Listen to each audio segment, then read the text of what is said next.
এই ফিলিস্তিন বরকতে পরিপূর্ণ হওয়ার কারণে এটার উপরে শকুনের নজর বেশি, যেহেতু বরকত। এখানে আল্লাহ প্রদত্ত অনেক নিয়ামত আছে, তাই এটা শুধু তাওহীদপন্থী যারা তাদের অধীনে থাকার কথা, কিন্তু তাওহীদপন্থী না যারা তারাও এটা দখল করতে চায়। খুব মন দেন, পৃথিবীর শুরুর যুগের কথা। বর্তমান ইয়াহুদি যারা বাইতুল মুকাদ্দাস তাদের অধীনে রেখে যারা সারা পৃথিবী শাসন করতে চায়, তাদের দাবি হলো এ অঞ্চল তাদের, এখানে তারা পূর্বপুরুষ এখানে বসবাস করছে, এটা তাদের দাবি। তাদের একটা দাবি কি, এ অঞ্চল তাদের, এখানে তাদের পূর্বপুরুষরা ছিল। বাস্তবতা কি?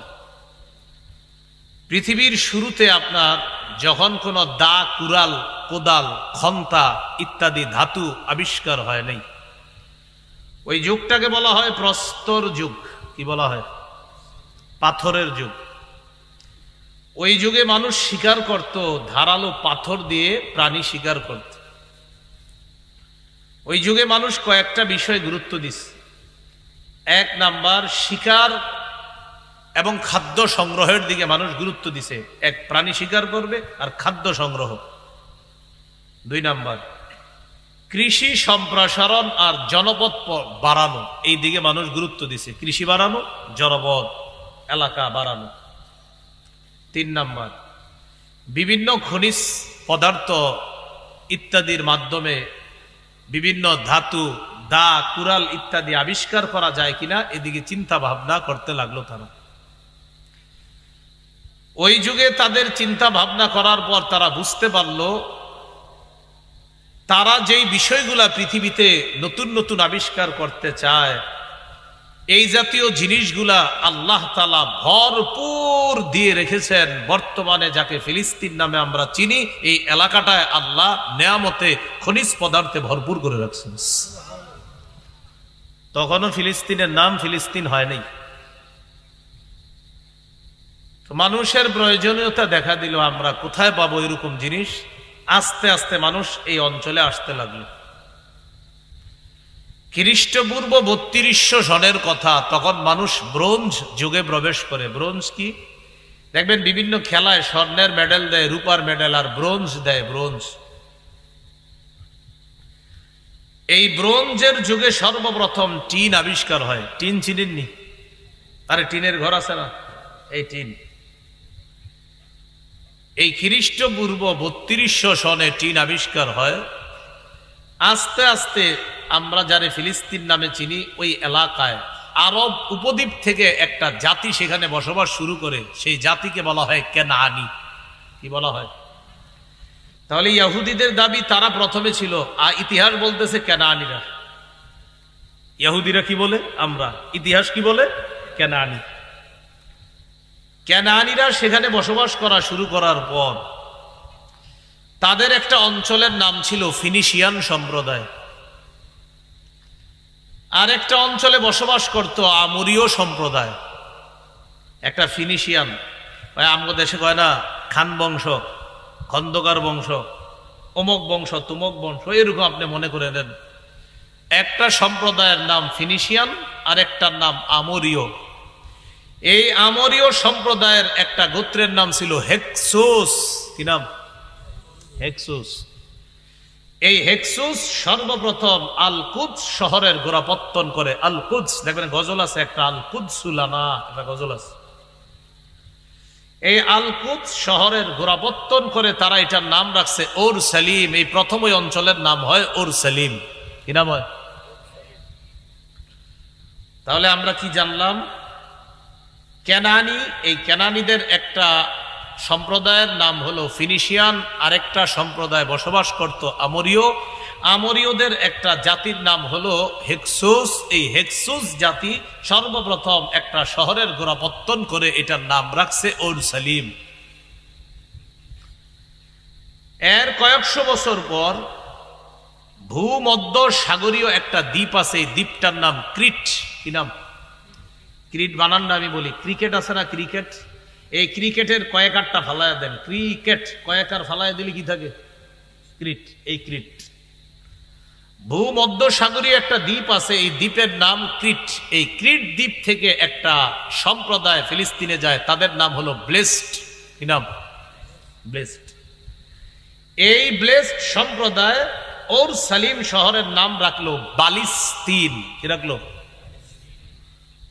তাহলে হেক্সুসরা এটার নাম রাখলো ওর সেলিম, আর ব্লেসড সম্প্রদায় যারা ভূমধ্যসাগরীয় ক্রিট দ্বীপ থেকে ফিলিস্তিনে গিয়ে বসবাস শুরু করে, তারা ওই ওর সেলিম এলাকার নাম রাখলো বালিস্তিন। আর ওই বালিস্তিনটাই রূপান্তরিত হয়ে সুন্দর একটা রূপ নাম ধারণ করেছে, যেই নামটা আমরা চিনি ফিলিস্তিন। তাহলে কুদস, ওর সেলিম, বালিস্তিন, ওই বালিস্তিন থেকে হলো ফিলিস্তিন। আচ্ছা, এই যে নামগুলা বললাম, কেনানি, আমরীয়, হেক্সোস, ফিনিশিয়ান, ব্লেসড, একটাও কি ইহুদি বলছি আমি? তারা বলতেছে এটা আমাদের পূর্ববর্তী জায়গা, আর ইতিহাস বলতেছে না তাদের না। এটা বলার জন্য আমি আপনাদেরকে বললাম। তো এখানে মানুষ বসবাস শুরু করলো খ্রিস্টপূর্ব 1900 সনের কথা। আল্লাহর নবী মুসলিম জাতির পিতা ইব্রাহিম আলাইহিস সালাতু ওয়াস সালাম, জালেমরা যখন তাকে আগুনে পুড়াইতে চাইল, তিনি যখন তাদেরকে দাওয়াত দিলেন, তাওহীদের দাওয়াত, পদে পদে বাধাপ্রাপ্ত হওয়ার পর তিনি হিজরত করে যেখানে গেলেন খ্রিস্টপূর্ব 19 সনে, এই 1900 সনে ইব্রাহিম নবী হিজরত করে ওই বাইতুল মুকাদ্দাস অবস্থিত এলাকা ফিলিস্তিনের আশেপাশে ইব্রাহিম নবী হিজরত করে আসেন। কোন নবী? ইব্রাহিম নবী এখানে আসার পর আল্লাহ তাআলা তাকে একজন পুত্র সন্তান দান করে, তার নাম ইসমাইল। ইসমাইল নবীর বংশে একজন নবী, তিনি আমাদের নবী, শ্রেষ্ঠ নবী, আখিরি নবী মুহাম্মদুর রাসূলুল্লাহ সাল্লাল্লাহু আলাইহি সাল্লাম। এখান থেকে বোঝা যায় আমাদের নবীর শেকরের সম্পর্ক ফিলিস্তিনের সাথে। সুবহানাল্লাহ। কিসের সাথে? ফিলিস্তিনের সাথে। ইসমাইল নবীর 13 বছর পর তার ছোট ভাইয়ের জন্ম হয়, নাম ইসহাক আলাইহিস সালাতু ওয়াস সালাম। ইসমাইল নবীর কত বছর পর? 13 বছর পর ইব্রাহিম নবীর দ্বিতীয় সন্তান ইসহাক নবীর জন্ম হয়। ইসহাক নবীর একজন সন্তান হয়, তার নাম ইয়াকুব। ইয়াকুব নবীর জন্ম ইব্রাহিম নবীর জীবদ্দশায় হয়েছে, মনে রাখবেন। ইব্রাহিম নবী দুনিয়াতে থাকতেই ইব্রাহিম নবীর সন্তান ইসহাক, ইসহাক নবীর সন্তান ইয়াকুব, এই নাতি ইয়াকুব নবীর জন্ম হয়েছে দাদা ইব্রাহিম নবী বেঁচে থাকতেই। তাহলে ইব্রাহিম, ইসহাক, ইয়াকুব। ইয়াকুব নবী ফিলিস্তিন থেকে সফর করে চলে গেলেন বর্তমান তুরস্কের দক্ষিণাঞ্চল, নাম হাররান, এখানে গেছে, এখনো আছে এলাকা। সেখানে যাওয়ার পর ইয়াকুব নবীর 11 জন পুত্র সন্তান হয়। সুবহানাল্লাহ। কয়জন? এই 11 জনের একজনের নাম ইউসুফ আলাইহিস সালাতু ওয়াস সালাম। ইউসুফ নবীর ভাইয়েরা তাকে কূপে ফেলে দিল। পথচারীরা তাকে কূপ থেকে পেয়ে সামান্য মূল্যে মিশরের মন্ত্রীর কাছে বিক্রি করে দিল। মিশরের মন্ত্রী ইউসুফ নবীকে কিনে নিয়ে গেলেন মিশর। লম্বা হিস্ট্রি ঘটলো, তিনি জেল খাটলেন। জেল থেকে বের হওয়ার পর আল্লাহ তাআলা তাকে মিশরের খাদ্য মন্ত্রণালয়ের দায়িত্ব দিলেন। ইউসুফ নবী তার ভাই এবং বাবাকে নিয়ে আসেন মিশরে। ইয়াকুব নবী মিশরে চলে আসলেন, ইউসুফ নবীর ভাইয়েরাও চলে আসলেন। এই ভাইদেরকে সহ ইউসুফ নবী মিশরে ছিলেন, তার ভাইদেরকে সহ এখানে তারা বসবাস করতে লাগলেন প্রায় 150 বছর। কয় বছর? কোথায়? মিশরে। এখন আমার সাথে একটু বলেন, বলেন ইয়াকুব নবীর আরেক নাম ইসরাঈল। ইসরা অর্থ বান্দা, ইল অর্থ আল্লাহ, ইসরাঈল অর্থ আল্লাহর বান্দা। এবার বলেন ইয়াকুব নবীর আরেকটা নাম কি? ইসরাঈল অর্থ কি? এবার আমার সাথে বলেন, বলেন ইসরাঈলের সন্তান। এটার আরবি বনু ইসরাঈল, তারাই ইতিহাসে বনি ইসরাঈল। বুঝে আসছেন? তাহলে বনি ইসরাইল কেন? ইয়াকুব নবীর সন্তান তারা। ইয়াকুব নবীর আরেকটা নাম ইসরাইল, আর ইসরাইলের সন্তান এটার আরবি বনি ইসরাইল। বলেন তো আপনারা, বনি ইসরাইল মানে ইসরাইলের সন্তান, ইসরাইলটা কে? ইয়াকুব নবী। মাশাআল্লাহ, এই হলো বনি ইসরাইলরা মিশরে বসবাস করতেছে, 150 বছর বসবাস করছে। মাশাআল্লাহ, ভালো তাওহীদ, আল্লাহকে বিশ্বাস করে এরকম আছে। 150 বছর পর তাদের উপর হামলা চললো। ফারাও সাম্রাজ্য আছে একটাই, ফারাও সাম্রাজ্যের প্রতিষ্ঠাতা তার নাম হলো আহমুস, আহমদ না, আহমুস। কি নাম? আহমুস। এই ফারাও সাম্রাজ্য বনি ইসরাইলের উপর হামলা চালাইছে, তাদের উপর আক্রমণ অত্যাচার করছে 300 বছর। হামলা সইতে সইতে এক পর্যায়ে বনি ইসরাইলদের মাঝে খারাপই চলে আসছে, তাদের মাঝে হিংসা, বিদ্বেষ, পরশ্রীকাতরতা, লোভ লালসা চলে আসছে, যেটা বর্তমান ইহুদিদের মধ্যে আমরা দেখতে পাই।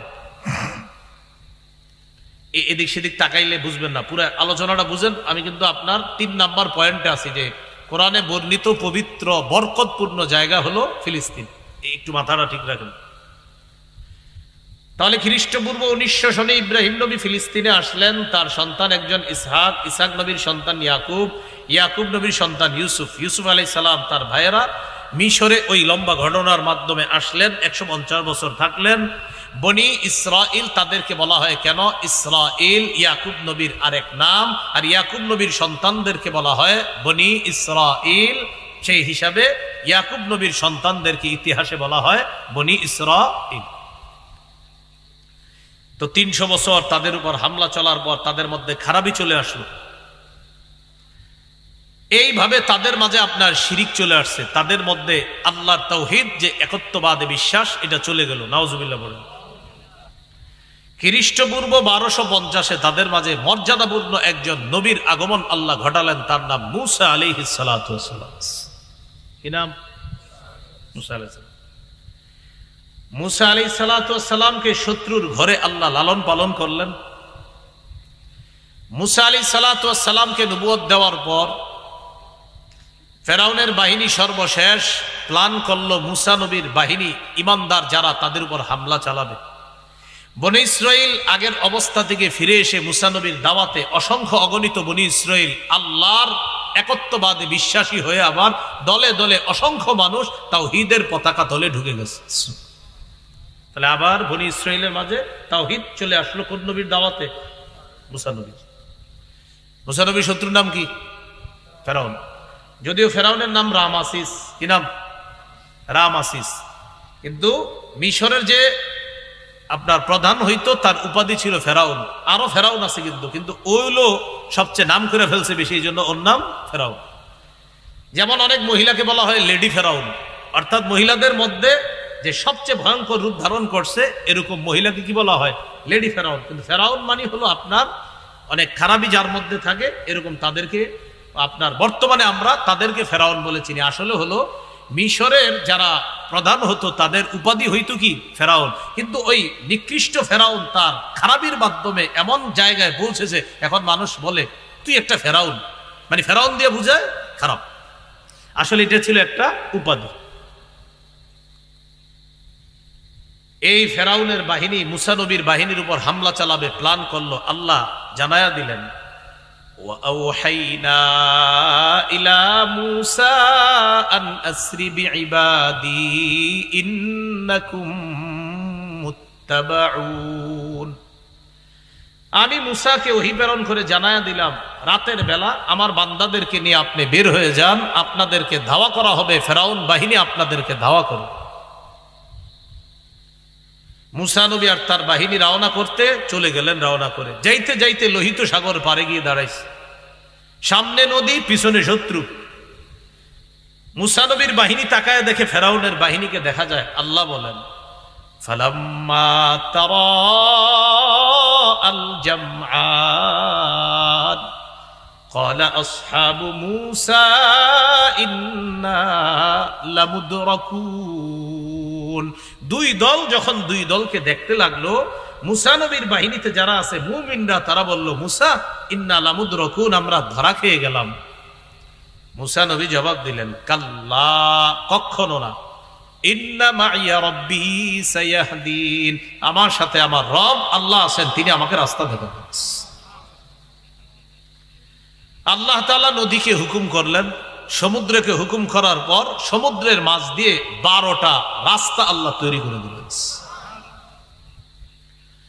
মুসা আলাইহিস সালাতু ওয়াস সালাম তার বাহিনী নিয়ে এই যে মিশর থেকে বের হয়ে যাচ্ছে, সমুদ্র পাড়ি দিয়ে তারা চলে গেলেন ওপারে। ফেরাউন আর তার বাহিনী সমুদ্রের উপর দিয়ে রাস্তায়, তারাও মাঝামাঝি আসছে মোটামুটি। আল্লাহ আবার রাস্তাকে পানি হয়ে যেতে বললেন, আল্লাহর হুকুমে রাস্তাগুলা আবার পানি হয়ে গেল, ফেরাউন বাহিনী ডুবে মারা গেল। মুসা নবীর বাহিনী লোহিত সাগর পাড়ি দিয়ে ওপারে যাওয়ার পর মুসা নবী বনী ইসরাইলের এই আল্লাহ বিশ্বাসীদেরকে নিয়ে যেখানে অবস্থান করলেন, ওই জায়গাটার নাম সিনাই। কি নাম? তাহলে এবার আপনারা জবাব দেন, মুসা নবী বনী ইসরাইলকে নিয়ে সমুদ্র পাড়ি দেওয়ার পর যে এলাকায় গিয়ে উঠলেন, নাম কি? সিনাই। এই সিনাই এলাকার সাথেই ফিলিস্তিন।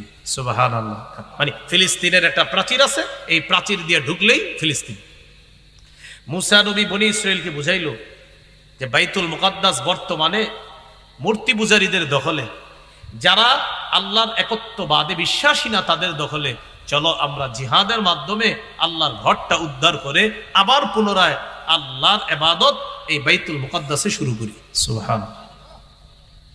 বনী ইসরাইল মুসা নবীর সাথে রওনা করলো, রওনা করে ফিলিস্তিনে ঢুকলো। ঢুকার পর শহরে ঢুকার যেই প্রাচীরটা, দেয়ালটা, সেখানে গিয়ে বনী ইসরাইল বলতেছে, মুসা আমরা যাবো না। কেন? ইন্না লান নাদখুলাহা হাত্তা ইয়াখরুজু মিনহা। মুসা এটার ভিতরে যারা আছে এরা বের না হওয়া পর্যন্ত আমরা ভিতরে প্রবেশ করব না। কেন? ইন্না ফিহা কওমান জাব্বারিন, এখানে প্রতাপশালী সম্প্রদায় আছে, তাদের সাথে আমরা পারবো না। ইযহাব আনতা ওয়া রাব্বুকা ফাকাতিলা, তুমি আর তোমার রব গিয়ে লড়াই করো। ইন্না হা হুনা কাঈদুন, আমরা এখানে বসে থাকি। বনী ইসরাইল কি বলল? তুমি আর তোমার রব গিয়ে লড়াই করো, আমরা বসে থাকি। সেখানে যা প্রতাপশালী সম্প্রদায়, এরা এখান থেকে বের না হওয়া পর্যন্ত আমরা এখানে প্রবেশ করব না, তুমি আর তোমার রব গিয়ে লড়াই করো। আল্লাহ তাদের উপর রাগ করে তাদেরকে উদ্ভ্রান্তের মতো ওই এলাকায় ঘুরাইতে লাগলেন। ওই এলাকাটার নাম হলো তিহ। কি নাম? ত দীর্ঘ